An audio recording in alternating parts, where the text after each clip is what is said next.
My wife handed me a $5,000 bill for her girls' trip hotel, saying, "You pay for it. I'm the view." I nodded. That's fair. Then I called the hotel, canceled her room, and used the refund to book myself a first-class flight to Vegas. She found out when the front desk declined her card. I, 33 male, work in logistics. My whole job is about finding the most efficient way to get something from point A to point B, on time and on budget. I am practical. I am methodical. I like spreadsheets. My wife, Thea, 31, is not. She is, in her own words, an aesthete. She appreciates the finer things. She's an influencer, but more in the buys expensive things and takes pictures of them way, not the gets paid to post way. We've been married for 4 years. The first 2 were fine. Then she discovered Corinne. Corinne, 32, is Thea's best friend, and she's married to some venture capitalist guy who apparently just rains money on her. Corinne's life became Thea's blueprint.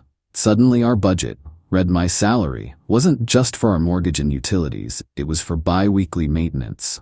Facials, fillers, nails, $700 handbags, and brunches where the cocktails cost $30. I tried to talk to her. "Thea, we can't, this is $2,000 over budget this month." She'd just wave her hand. "Julian, you can't put a price on self-care. It's an investment." Corinne says.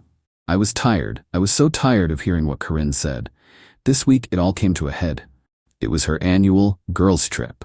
Last year it was a spa weekend that cost $1,500. This year she and Corinne were doing it right. She came into my home office on Tuesday night. I was trying to untangle a shipping manifest issue. She didn't knock. "Babe, I need the Amex." "You have your authorized user card? What's wrong with it?" I said, not looking up. "I need to pay the hotel balance. The one for the trip, it's due tomorrow." "Okay, how much?" She slid a piece of paper onto my desk. It was an invoice from the Azure Cove Villas. My eyes scanned the page. "Final balance due, $5,128.50. I stopped typing. I looked at her. She was wearing a silk robe and had that "why are you bothering me with details" look. $5,000. It's for the 4-night oceanfront suite. Corinne is getting the junior suite, so I have to get the oceanfront. It's better for pictures. "Thea," I said, my voice dangerously calm. "This is more than our mortgage. We cannot afford this. It's insane." She sighed, a put-up and dramatic sound. She sat on the edge of my desk, blocking my monitors. "Julian, stop being so practical. It's an experience. It's not just a hotel. I'm going to be networking. Besides, Corinne's husband is paying for her and her flights. You just have to pay for the hotel. I just have to pay $5,000. She smiled, like she was explaining something to a simple child. She put her hand on my shoulder. "You pay for it. I'm the view. I have to be seen, Julian. It's part of the package. You get to be with me. I get to be maintained. That's the deal." I'm the view. Something in my chest just went cold. All the resentment, the exhaustion from working overtime to fund her aesthetic, the embarrassment of having my card declined once at a team dinner because she bought a $1,200 coat I didn't know about, it all just clicked. She didn't see a partner. She saw a service provider. I looked at her perfectly injected lips, her flawless skin, the $400 robe she was wearing to sit around the house. And I smiled. "You know what, Thea? You're right. That's fair." Her whole face lit up. "See, I knew you'd get it." "Absolutely. The view needs to be maintained. Don't worry about it. I'll handle the invoice." "You're the best," she chirped, kissed my head, and waltzed out, probably to text Corinne that the ATM had agreed. I sat there for a minute. Then I picked up the phone. I called the Azure Cove Villas. "Hi, I'm calling about reservation number 882GF. I confirmed my name, the last 4 digits of my Amex. "Yes, Mr. My last name. How can I help you? I need to cancel this reservation." "What's the cancellation policy?"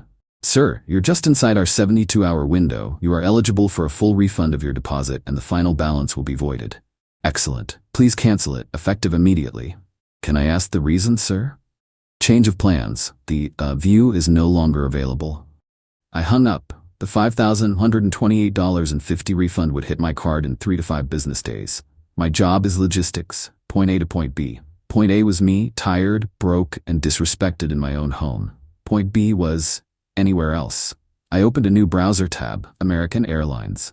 First class, non-stop to Las Vegas. leaving Friday morning, the same day her trip was supposed to start, returning Sunday night. Total cost, $2,800. Open another tab. A very nice, very famous hotel on the Strip. Booked a high-floor suite with a soaking tub. Total cost, $650. Total cost for my own experience, $450. A bargain, really. I paid for it all on the Amex. I spent the next 2 days being the perfect, supportive husband. Are you all packed, babe? Don't forget your sunscreen. She was thrilled, floating around the house taking selfies of her packing flat lay, which included 3 new swimsuits I'm sure I'll see on the next credit card statement. Friday morning, she had an 8 a.m. flight. I had an 11 a.m. I had an early meeting, so I just drove her to the airport at 6 a.m. Have the best time, I said, kissing her cheek. You deserve it. I know. I'll try to text you, but we're going to be so busy. Don't wait up, she said, grabbing her designer suitcase. I watched her walk through the automatic doors.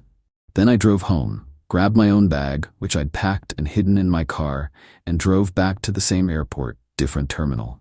By 3 p.m., I was 30,000 feet in the air, sipping a surprisingly decent champagne and watching a movie. My phone was on airplane mode. I landed in Vegas. The air was different. I felt lighter. I checked into my hotel. The room was massive. I ordered a ridiculous room service burger and took a nap. Around 8 p.m., I put on a nice shirt, one she hates, too boring, and went downstairs. I sat down at a $50 blackjack table. I bought in for $1,000. I silenced my phone, but put it face up on the table next to my drink, just in case. At 9:17 p.m., as I was deciding whether to split eights, it started. Buzz. Missed call, Thea buzz. Missed call, Thea buzz. Buzz. Thea, they said the reservation is canceled. My card was declined. Fix this. Thea, they are saying I have no room. Corinne is already checked in. I am stranded in the lobby. Julian, fix this. The dealer looked at my phone, then at me. Busy night? I smiled. Hit me. Okay, wow, this got intense. Thanks for all the messages. It's wild to know I'm not the only one who's been treated like a walking wallet. I'm back from Vegas. My head is clearer. My bank account is slightly terrified, but my resolve is pure steel. So, let me pick up where I left off. I'm at the blackjack table.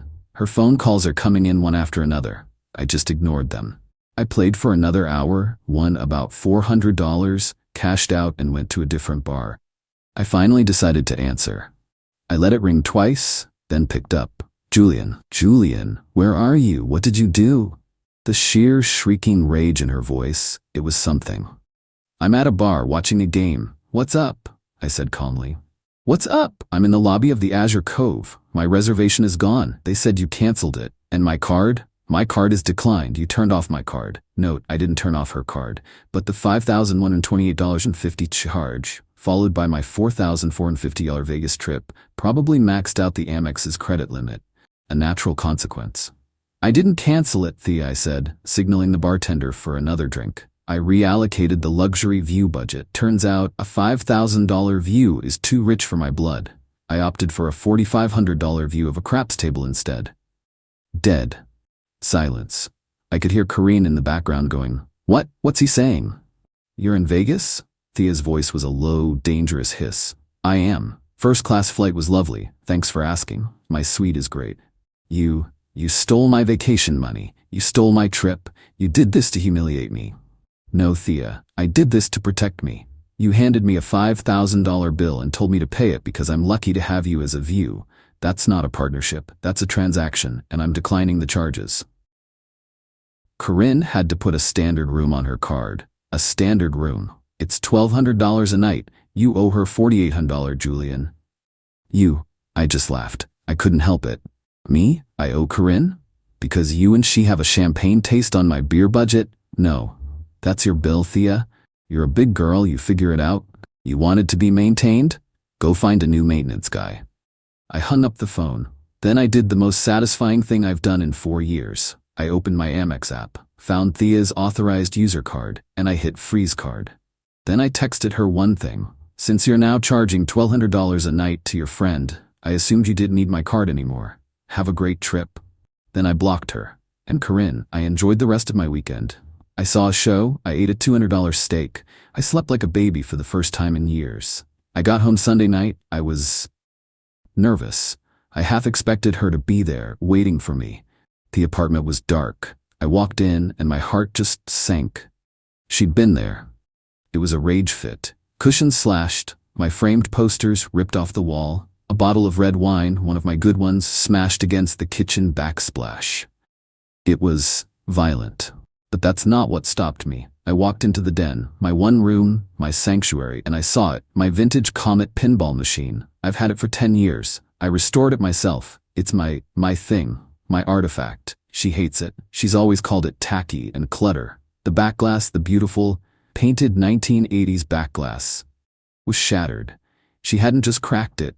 She'd taken one of my 10-pound dumbbells and just caved it in. The glass was everywhere. I just stood there. The Vegas high was gone. The anger was gone. I just felt empty and stupid. I was so stupid. This wasn't about money. This wasn't about a trip. This was about her hating me, hating the one thing that was just mine. She didn't just want me to pay for her life. She wanted to erase mine. I stood there for maybe 20 minutes. Then I pulled out my phone. First got 24-hour locksmith. Second call. My brother Mark, he's a divorce lawyer. Mark, hey, it's Julian. Listen, I need to file tomorrow, and I need to know how to get a restraining order. It's been in a month. A long, ugly, expensive month. But I'm still here. The pinball machine is still in pieces, but the rest of my life is less so. My brother Mark is, to put it mildly, a shark. And he was livid when he saw the pictures of the apartment, especially the pinball machine. He helped me restore it. The day after I got back, we filed. We filed for divorce, citing irreconcilable differences and, crucially, domestic vandalism and financial dissipation. We filed for an emergency temporary restraining order. A judge granted it based on the photos of the destruction. She was ordered to stay 100 yards away from me and the apartment, which is solely in my name. I bought it before we got married. The fallout was immediate. She got served at her parents' house, where she'd apparently been staying. Then the calls started, not from her, from her mother, Celeste. Celeste is Thea 2.0, the original model. She left me 19 voicemails in one day. I saved them all. Julian, you turn off this paper. You have humiliated my daughter. She is a wreck. She had to pay Corinne back with my money. Do you know how that makes me look? You owe me $4,800. You locked her out of her own home. You canceled her cards. That is abuse, Julian. We are gonna sue you. And what is this about a pinball game? You're ruining her life over a toy? My God, you're a child. Be a man. Take care of your wife. This was the entitlement I was up against. It was generational. I never responded. Mark handled everything. He sent a cease and desist letter to Celeste. He arranged for a civil standby so Thea could retrieve her personal belongings. That was a scene. 2 police officers, Thea and Celeste. I was allowed to be there, but Mark advised I stay in the back room. I heard the entire thing. Thea sobbing, but they sounded fake. Officer, he's keeping my things. My designer bags, my shoes. Officer, ma'am, we are here to make sure you get your personal property, your clothes, your toiletries. We are not here to mediate your divorce. This is all his fault. He abandoned her. He stole her vacation. He should be arrested. Ma'am, I'm going to ask you to wait by the elevator. You're interfering. I heard them dragging suitcases. Then Thea shrieked. My Le Creuset, my white Dutch oven. That's mine, Julian. I walked out. I couldn't help it. Mark sighed. Thea, I bought that for me 2 years ago with my bonus. You've never used it. I looked at it. It was part of the aesthetic of my kitchen. You're a thief. The officer just looked at me, then at her. Ma'am, if it's not your personal clothing or effects, it's a civil matter for the divorce. You need to leave the pot. I've never seen a human being look more outraged over a piece of cookware. They finally left. The apartment felt clean, even with the red wine stain on the grout. The main event was the first mediation meeting. We were in a sterile conference room. Me, Mark, Thea, and her lawyer. A slick guy who looked like he was melting. Her lawyer started. My client is, of course, devastated by this breakdown. She is prepared to be reasonable. She is requesting exclusive use of the marital apartment, $8,000 a month in temporary spousal support, $25,000 in damages for the emotional distress and public humiliation of the canceled vacation, and that all her credit card debt be forgiven. I almost choked. Mark just smiled. He slid a folder across the table. This is our offer. It is dollars. Thea's lawyer scoffed. That's not a serious offer. It's dead serious, Mark said.